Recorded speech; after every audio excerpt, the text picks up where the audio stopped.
कि पूरे दुनिया से लोग पढ़ाई करने के लिए नालंदा बिहार में आते थे।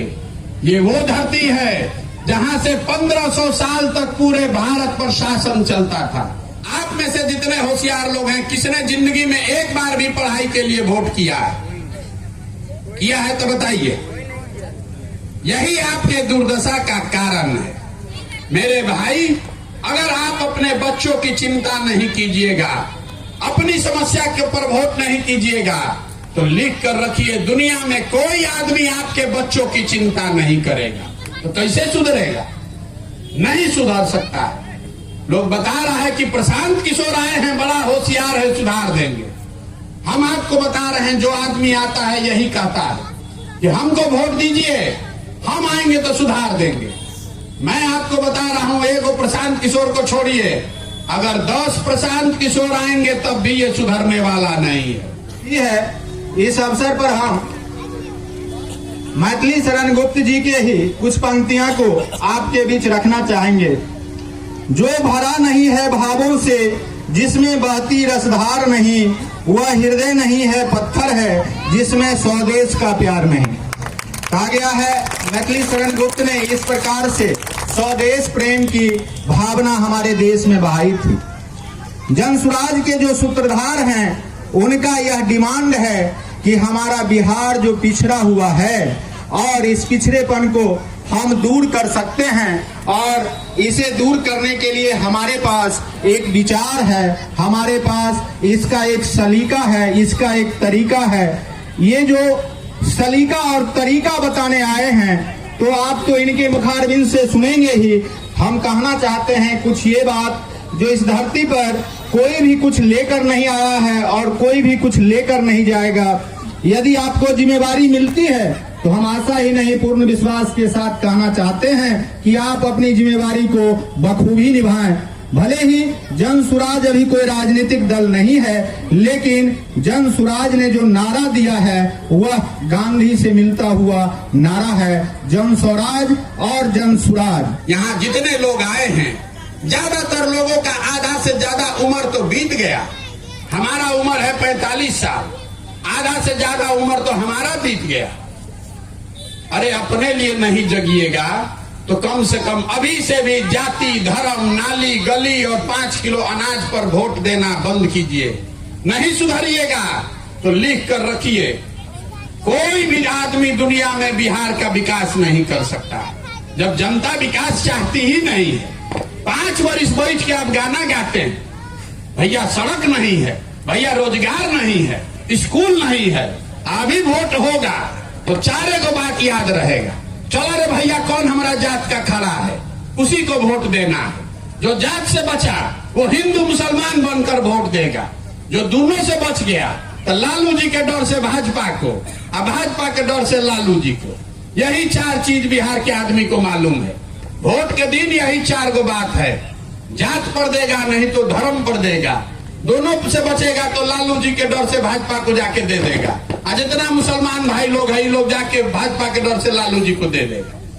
कि जिस समाज में लोगों की जिंदगी को सुधारना चाहते हैं, बेहतर बनाना चाहते हैं, कम से कम एक बार अपनी आंख से जाकर देखें कि आप किस कष्ट में, किस बदहाली में जी रहे हैं। जब हम रास्ते में चल रहे हैं, लोगों की समस्या दिखती है, लोग इतना बेहाल है, उसको मालूम है कि हमसे कोई मदद नहीं मिल रही है, फिर भी आदमी सामने खड़ा है, भैया राशन कार्ड दिलवा दीजिए, ए भैया हमारा घर नहीं है, ए भैया है नाली गली टूटा हुआ है, हमारे बच्चे का इलाज नहीं हो रहा है, कोई कह रहा है पढ़ाई नहीं हो रहा है, कोई कह रहा है रोजगार नहीं है।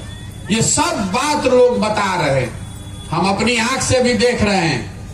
आज उसको देखकर समझ के कोई रास्ता निकालने का प्रयास कर रहे हैं, लेकिन आप सब लोग तो यहीं पर रहते हैं। अभी आपने अपनी इस भूमि की कितनी शान में कितनी अच्छी अच्छी बातें कही। आप में तो सारे लोग हमसे ज्यादा अनुभवी हैं। यहाँ का कौन ऐसा समस्या है जो आपको मालूम नहीं है? कौन यहाँ नहीं जानता है कि बिहार में बहुत भ्रष्टाचार है? किसको नहीं मालूम है कि बिहार में बच्चों के पढ़ने का सुविधा नहीं है? सबको मालूम है कि यहाँ पढ़ लिख जाइएगा तब भी रोजगार नहीं है। आपको मालूम है कि आपके ज्यादातर लोगों के पास जमीन नहीं है, जिसके पास जमीन नहीं है वहां खेत में पानी नहीं है। हड्डी तोड़ के कुछ अगर पैदा कर लिए तो उसका दामे नहीं मिलेगा। ये सब बात तो आप जानते हैं, रोज उसका बात भी करते हैं, लेकिन उसका कोई उपाय नहीं हो रहा। आप सोचते हैं कि कोई नेता आता जो ये सब सुधार देता। इसी चर्चा में दिन रात लगे हुए हैं।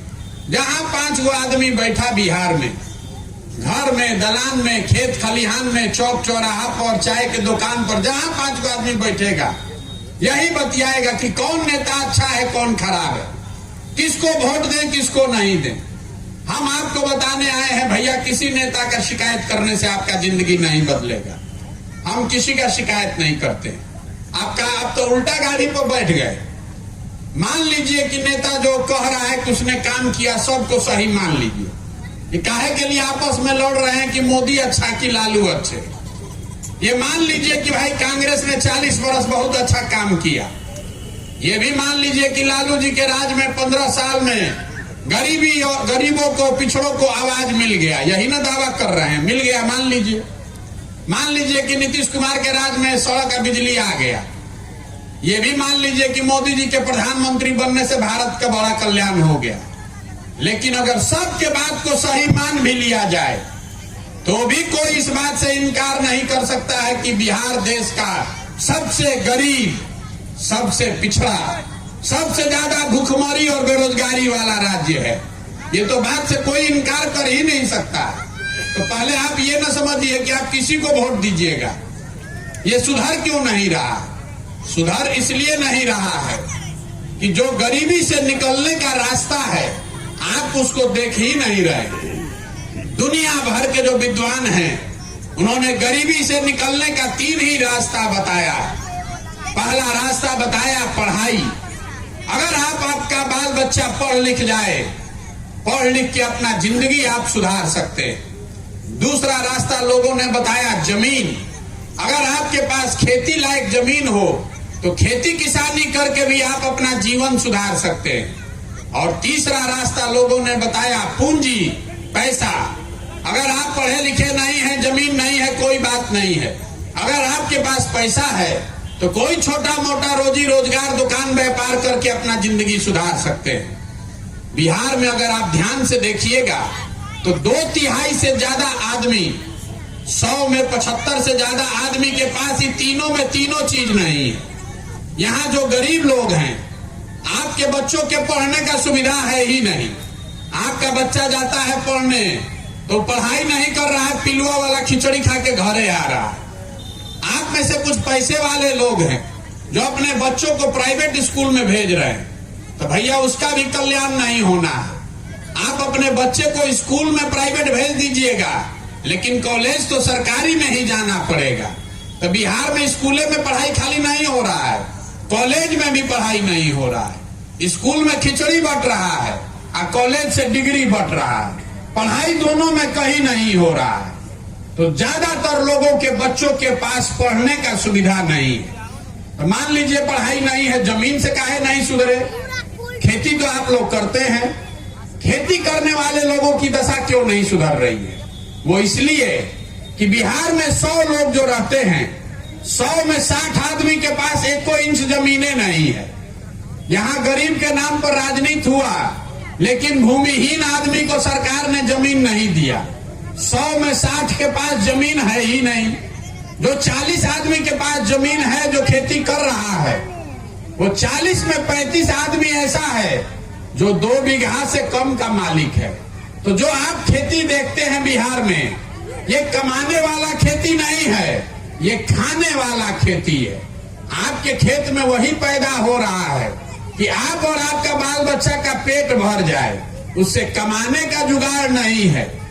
सरकार का सर्वेक्षण बताता है कि 100 में 3 से 4 लोग ही खेती से कमाई कर रहे हैं। बाकी लोग खेती करके अपना बच्चे का पेट भर रहा है या फिर खेत में मजदूर है। तो आपके पास पढ़ाई है नहीं, खेती से कमाई का जरिया है नहीं। तीसरा रास्ता हमने आपको बताया पूंजी। अगर आपके पास पैसा होता तो पढ़ाई हो चाहे नहीं, खेती हो चाहे नहीं, कुछो नहीं करते, 5 गो भैंसे पाल लेते, अपने गांव में दुकान खोल लेते, किराना फार्चून खाद का व्यापार कर लेते। वो बिहार के लोग क्यों नहीं कर पा रहे हैं? इसलिए कि बिहार में रहने वाले 100 में 80 आदमी ऐसे हैं, इसको याद रखिएगा, 100 में 80 आदमी ऐसा है जो दिन में 100 रुपया भी नहीं कमाता है। तो जो अगर 100 रुपया भी आप इस महंगाई के जमाना में नहीं कमा रहे हैं तो खाइएगा क्या, बचाइएगा क्या और पूंजी कहां से लाइएगा? तो आपके पास ना पढ़ाई है, ना खेती से कमाई है, ना बिजनेस व्यापार करने के लिए पूंजी है, तो गरीबी से निकलिएगा कैसे? जिसको वोट देना है दे दीजिए, जिसका सरकार बनाना है बना दीजिए। सरकार चाहे बिजली ला दे कि सड़क बनवा दे, आप गरीबी से नहीं निकल सकते। गरीबी से तब निकलिएगा जब आपके बच्चों के पढ़ने का व्यवस्था हो। गरीबी से तब निकलिएगा जब खेती से आपको कमाई हो।